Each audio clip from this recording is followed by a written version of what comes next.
Hello and welcome to Diva the TV. My name is John Duffy and I am joined once again by Levi Gratian of Sportskeeda. So Levi, how are you and what have you been up to? Just busy catching up with all the wrestling because there's just too much on. Not that I'm complaining. And there's going to be more. There's going to be a lot more, isn't there? Because so what is there? We've got what is it? AEW Dark Elevation. Yeah. AEW Dark, as well as Monday Night Raw, AEW Dark, AEW Dynamite, Impact, NXT, which is now moving to Tuesdays after WrestleMania. I don't have time. I don't have time as it is. No. So I think I might have to skip AEW Dark Elevation. Is that right? Elevation. I think that sounds right. Yeah, because what I'm hoping is that because I've always enjoyed Dark because I like the kind of the different people that pop up, the new people that I've never seen before and stuff, and you get to see some really good kind of indie wrestler, up and coming indie wrestlers that you're not really going to see, obviously, because there's a pandemic going on. But the one thing that's always kind of done me head in is that it's not there's no real storylines to the matches. It's just like the odd match. Yeah. So hopefully Elevation's meant to be like a little bit more, more of a kind of cohesive. Like give a bit of background to Dark. That's it. That's what I'm hoping. Yeah. So we'll see how that plays out with Mr. Paul White and Tony Schiavone. But we're here today. Enough of the waffle. We're here today to talk about AEW Revolution, and they've kindly given us 2 women's matches to talk about. Bit more than Elimination Chamber. Exactly. But don't get me started on that. Oh man, that was. Do you know what? I still haven't watched it. I don't blame you. I was in a I stayed up and I regret it. I was thinking of staying up, and then I was like, nah, fuck it. I was like, what? They're not going to give a shit. Why should I? And then and it didn't even finish properly. Oh, yeah. So and then obviously it's. And we'll just jump into WWE one sec. But I'm really scared about Bianca Belair and Sasha Banks. I feel like they're taking too much time to build it. Why can't they just build a normal? Why is like Reginald involved and they could have easily done it like Sasha wants to be the best, Bianca wants to be the best, build it on that simple, but to involve our Reg doing his flips and tricks and tomfoolery. That's a t-shirt. That's Reginald's t-shirt. Flips, tricks and tomfoolery. Love it. So back on track into AEW. So we've got Thunder Rosa teaming with Ryo against Britt Baker and Reba /Rebel. I'm really looking forward to this match. Love Thunder Rosa. Love Thunder Rosa. Love Ryo. Britt Baker is just become one of my favorite, not even wrestlers, just people. Like she, that's how if someone is in, that's how you use someone who's injured. Yeah. She was off the shelf, but she was still a focal point of the women's division, and she knocked it out of the park. And then a kind of team up with Reba Rebel is just a comedy gold for me. So obviously Britt Baker and Thunder Rosa have got a bit of history, a bit of animosity. They're still sniping at each other. Britt Baker defeated Thunder Rosa a couple of weeks ago, but under, should we say, controversial circumstances. So that it seems that feud certainly isn't over. So what do you think? What are you expecting from this? It is the buy-in, so it'd be free on YouTube, which seems to be their MO with the women's matches. Just stick them all on YouTube. Stick it on YouTube. Yeah. So but I'm not complaining about that at all. I get to watch it for free, which is at a decent time. I think about midnight, so that's not too bad. So my question: are you looking forward to it? And how do you think the match is going to play out? And obviously, who are you picking to get the hand raised at the end of the match? I think I keep changing my mind on who I think's going to win, but I think all 4 of them are really good. So I'm expecting something good. I'll be sad if it isn't something good, but I think the more I think about it, I think Thunder Rosa and Ryo might win. Yeah, that's what I keep going back to. But but like Britt Baker, I'm not good at predicting AEW because I predicted every time I predicted someone to win the Eliminator Tournament thing, they got knocked out. So I could be completely wrong. Same. Well, I don't think anyone could have predicted the winner of the tournament. I think that was a really big swerve and a really big. It's a big decision for AEW to kind of give it to Ryo Mizunami. But we'll get back. We'll focus on that in a minute. So, have you just gone for Thunder Rosa and Riho? Yeah, that's right. I keep going because I feel like Thunder Rosa's got loads of momentum, like from fans and stuff at the moment as well. So I feel like if they don't have a big win as well, kind of missing a trick there.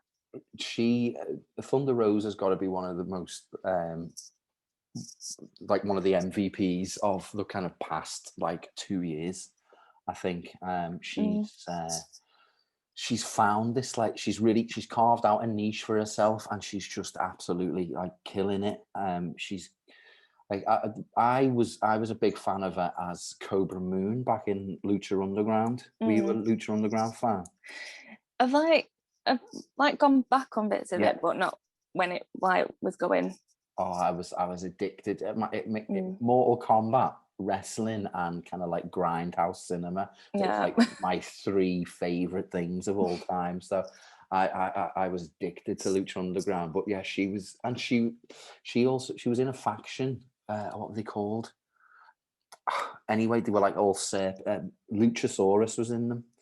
That's how he became Luchasaurus, I think, because that's what everyone used to chant at him in the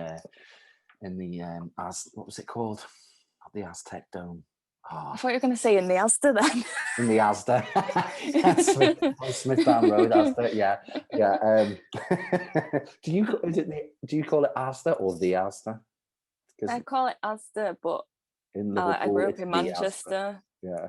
But then when I went to uni in Liverpool, everyone said the Asda. I'm like, the Asda, the Asda, yeah. So I've been a big fan of Thunder Rosa since their Cobra Moon days, and so to see her kind of absolutely kill it in NWA, which is coming back as well. Because I think her contract runs out this year with NWA, so it will be interesting to see what happens there. Because speaking of NWA, obviously Serena Deeb's their champion. She's an AEW employee, and she's just had her knee done. She's just had. I've seen them pictures of her getting wheeled around. Yeah. So, because they're coming back at the end, March 21st. Yeah, March 21st. Makes sense. That sounds about right. Yeah, for their big comeback pay-per-view. So it'll be interesting to see what direction that they take with the title there. But getting back on track, loved Thunder Rosa versus Riho in the Eliminator Tournament. So it'd be really good to see how they kind of work as a team. Britt Baker is with a bit of a different dynamic. Yeah, sure. Yeah, for sure. Britt Baker is just one of the most improved wrestlers of the past couple of years. I think turning a heel was the best thing they ever did. Oh man, have you ever seen anyone taken to a heel role as the only one I can think of maybe, and this is really big comparative, is Kurt Angle. Yeah. You know what I mean? I think she's that same sort of vibe. For sure.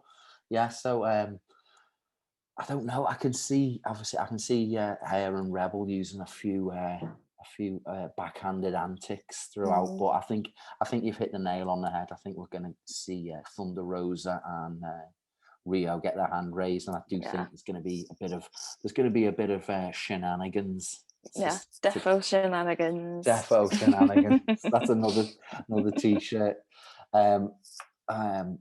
To continue their feud, because I do think that they are going to feud over the title soon. Yeah. So, because what we'll do, we'll use this point and we'll move into the AEW title picture, because I thought Britt Baker, I thought this title, this Eliminator tournament, had Britt Baker's name written all over it. She was my prediction to win the whole thing, and then I was like, oh. Yeah, because it was meant to be Anna Jay, wasn't it? And then she fought Maddie Rankowski, and then Nyla Rose. In an absolutely that was such a great match. So yeah, I thought it had Britt Baker's name all over it as well. So how did you find the Eliminator tournament overall? Did you watch the kind of Japanese brackets and all that? Yeah, it was like it was weird to watch though, because it was kind of scattered about. Like you had to kind of like search it. I felt like I had to like search it out myself rather than it being on. Well, yeah, which I feel like is a very AEW women's division thing. Like put it on wherever, like wherever they can like fit it on. Yeah, and it was. Then go on, sorry. And then I felt like on the Japanese side, it was just like it looked like it was in someone's garage. No offense to whoever sat that up, because it was just like a banner in the ring. I think it was in. I thought they'd like jazz it up a bit from the tournament. Yeah. I think it was in Seedlings training camp. I think. Yeah. Because it was weird going from that and then to like AEW. It's like, it's a bit of a contrast. I can understand why they put the Japanese brackets on YouTube because of that. Because it looked like completely. It looks really different. It was a training center, and it was I I thought the matches were really good. Emi Sakura was phenomenal in that. I'm a big Emi Sakura. I know it didn't. The kind of Freddie Mercury thing didn't work back in the day. Everyone was a bit confused, even Jim, especially Jim Ross. But yeah, I thought the kind of crown, the regal, and the crown and the robes and stuff really worked for her. And then we also got Shida, white suit Shida, which was a look and a half. But what I didn't like was that put the other matches on the American bracket on YouTube. They could have started the tournament earlier. They could have put, God forbid that they put 2 women's matches on 1 2-hour show. I'd feel a bit faint if there were 2 women's matches on one show. I think there actually was on the last one. There was 2 matches involving women, and I was like, "Ooh, what's going on here?" Yes. Did you watch the Jade Cargill and I think she's fab, Jade Cargill. I wish she was involved in the tournament a bit though, because I can't remember. She wasn't in it, was she? This was like her first match. No, that was her. That was been hyping her for a while. Yeah. I've got really, I think she's just like got the whole thing. I think. Yeah, I was a little scared at first with the whole Shaq involvement, but I think even Shaq kind of knocked it out of the park as well. Yeah, it wasn't there was a few moments, but I thought overall it was a really fun and entertaining match, and AEW definitely got a future star on the hands with Cargill there. So so you're right. There was 2 women's matches on there. I don't know if that's ever happened, is it, on AEW? I feel like it might not have done. Yeah. It seems like I've in ring wise, this Eliminator tournament's been fantastic. Yeah, I really liked all the matches, but it's been unpredictable. Though, I thought. Yeah, that's what I mean. It's given us, it's given us kind of twists and turns and swerves and all that. But I just think the overall presentation has just been very typical AEW booking of the women's division, where it's it always seems like an afterthought, and the kind of the whole YouTube kind of it seems, you know what I mean. There was none of the men's matches of the Eliminator Tournament last year there was no way they were going on YouTube. So why do they kind of think they can do that with the women's? Like they could have made it like really like this big prestigious thing, like they do with the men's tournaments, and then it's just like, oh, the men are doing this, so you'll have to go on YouTube. We've not got time for you, girls. It's exactly, and then and. I enjoy the Inner Circle, but do we? Every fucking week there's a 20-minute Inner Circle promo, or pro, and it's just they need to obviously just start focusing and giving the women's division a lot more importance. I think a lot more. They've got like really good women from like all over the world joining them, and then they're not like picking them up and doing stuff with them. It's like my prime example with AEW is Penelope Ford. Penelope Ford is a megastar, superstar in the making. She had an absolutely amazing performance against Shida last year at Fyter Fest. And I don't think we've seen her in the ring since then. She's probably apart from when she got married.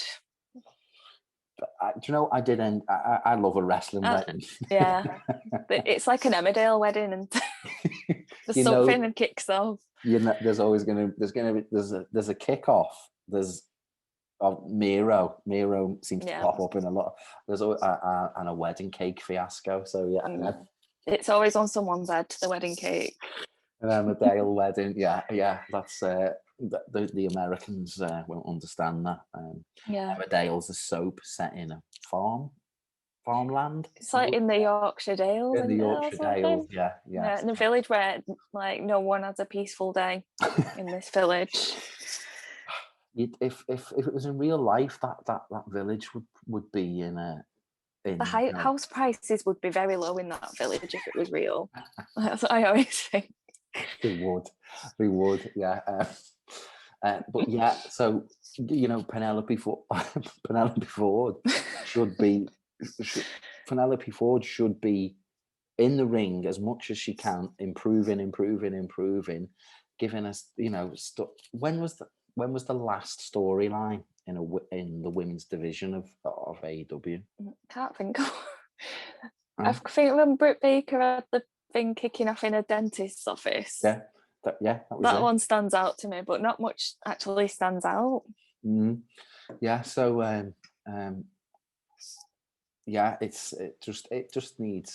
it lacks focus, and even what's the most disappointing thing is they came up with this Eliminator Tournament. They gave us mega stars on both sides of the brackets, and they dropped the ball again. They had the ball. They picked the ball up, dusted it off, and then just dropped it again. So it's been a great tournament, but the presentation, I think, has tainted it. Yeah, it's like when you said before, it has been an afterthought. Just like, oh yeah, but forgot we've got to do this match tonight. I'll just put it on YouTube. Exactly. So we've got Ryo Mizunami, who is a huge shock to win it. I thought she was a first rounder and done. She defeated everyone's. I think everyone kind of the wrestling world collectively fell in love with Maki Ito. I thought she was going to get right to the end, and she just was kicked out. Because I could see that she was booked for a lot of the Tokyo Joshi Pro matches moving forward, and I noticed I kind of cheated a little bit, and I noticed that you know, Emi Sakura is busy with Choco Pro and stuff like that. Have you watched any Choco Pro ever? No. Oh my God! Right, you've got to check it out. It's basically it's always free on YouTube. It's in a shop. It's like a disused shop. They've got a couple of mats on the ground, and they just do this absolutely insane stuff in a shop. You can see people walking past it and stuff. They have like the shutters. They have like the shutters halfway up, and you can just. It's fucking. I'll have to watch this now. Bonkers. It's absolutely bonkers. Choco Pro, it's called. Yeah, go. So Emi Sakura is doing all that. So yeah, you could see the only one that kind of like wasn't booked moving forward was like Ryo Mizunami. So it was the same with like Yuka Sakazaki as well. She was when Maki Ito got knocked out, I thought Sakazaki might have it. But yeah, so what is that the first time you've seen Ryo Mizunami? I've heard her name before, but I've never watched her before. It was like with in NXT UK, Miko Satomura. I've always heard that name, and I've never really watched a lot. I've like watched a few bits of her, but yeah, it's like every time though, I thought, oh yeah, they're getting through to the next round. They got knocked out. Yeah. So and I thought her and excuse me, I thought her and Nyla Rose had a really good match. Yeah, really, I liked that match. Yeah, really hard hitting. Nyla Rose has like become a you know, their main player in their women's division for sure. She's so good. She's just improved so much in the ring. They seem to have dropped Vicky Guerrero from her act as well, which I think is she didn't need her from jump. I didn't think she cut as much as I like Vicky, she's fine on her own. Exactly. Yeah. So I was a little bit scared that they were going to go with Shida and Rose again for like the. I know. I felt that for a bit. I was like, oh, it would be nice to see people who like haven't already won it. Yeah, in the final, or at least one person who's not already won in the final. Yeah. So here's who do you think is going to win out of Shida and Ryo Mizunami? I think it might be Ryo. Same. Like get someone new in. Same. I don't think they would have. They've obviously, you know what I mean. They've obviously worked very hard at bringing Ryo back over. Yeah. You know, and Ryo's finished with Stardom now. She doesn't have any more bookings. Coming in Japan. So I think that I think, you know, she seems to be AEW full. Yeah, she seems like really like I can't figure out to it, like a bit like refreshed, a bit like a new Ryo. It's weird. Yeah. So I think obviously they've had to jump through a lot of hoops to bring Ryo Mizunami over as well. So I think with bringing her over, you know, for the American matches, kind of has foreshadowed the result, unfortunately. Yeah. But and then no disrespect, you know, I mean, I think she might be a transitional champion to maybe Thunder Rosa or Britt Baker. Yeah, I feel like them two are like next up, or even like not quite yet, but Jade Cargill, I can imagine her being like in the title scene.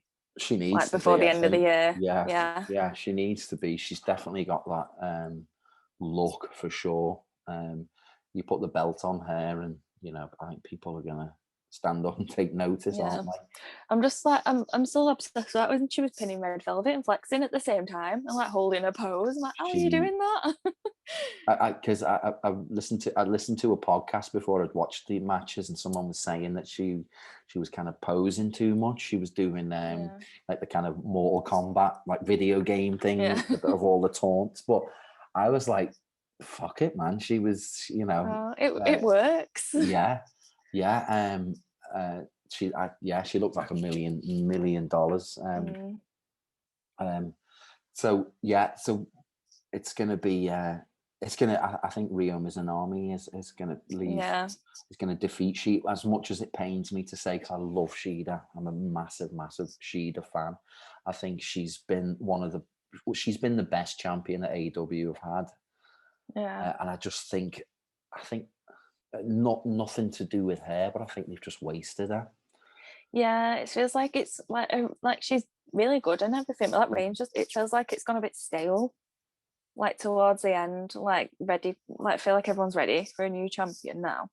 Well, like that's what I mean. She had like the only kind of storyline or like kind of angle that she had was against Abaddon.